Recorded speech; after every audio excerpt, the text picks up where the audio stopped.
Jsem velkým milovníkem čistoty a pořádku. Stejně tak jako lidský organismus může být napaden bakterií nebo virem, je svět, ve kterém žijeme, také plný různých cizopasníků. Jsou to bezprizorní dýchači čerstvého vzduchu, lidé bez energie a bez nápadu. Lidé, kteří zabíjejí svým nic neděláním a pitím nejrůznějších jedů poslední zbytky zdravých buněk v mozku.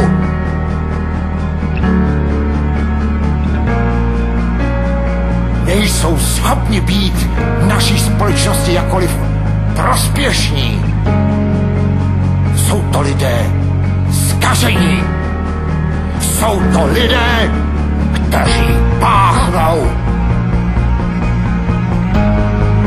Takové nádory je třeba neustále odřezávat od zdravého jádra lidské společnosti, aby nedocházelo ke zhoubnému prorůstání. Je to neúnavný boj s virem. Je to nadnárodní sociální problém celé planety, který je třeba okamžitě řešit.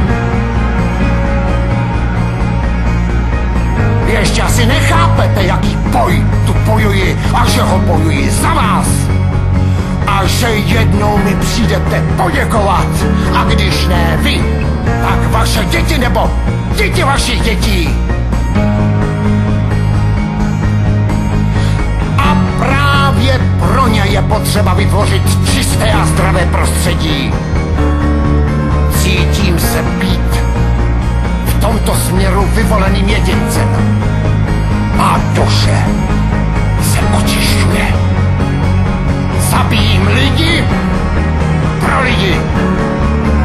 Nejsem nebezpečný šílenec, ale právě opak je pravdou. Já jsem jediný zdravě uvažující a o zdraví uvažující jedinec. Ano, jedinec. Protože jsem asi jediný, kdo to pochopil. Zbavuji vás ke hlusu. Jsem úklidovou četou. Jsem mopr společnosti. Jsem léčitel. Globální léčitel.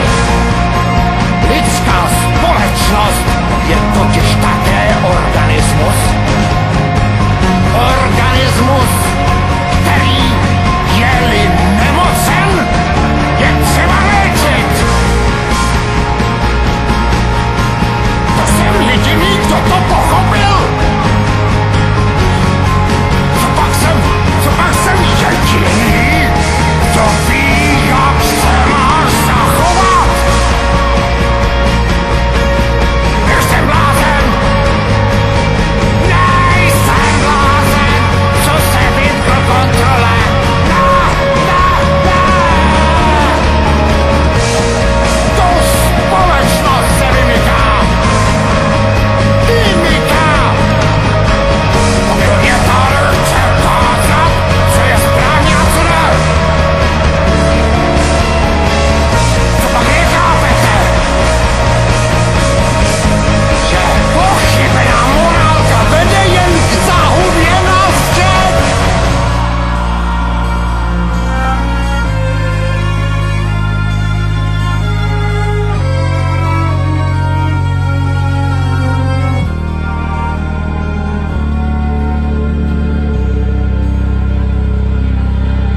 profesor, kandidát věd. Je mi 47 let. Jsem ředitelem CBAN a zároveň největší kapacitou v oblasti výzkumu nanotechnologií. Odborníci z celého světa jezdí na konzultace, protože jsem jedním z nejlepších nanopilotů planety a znám způsob, jak vylečit každou nemoc.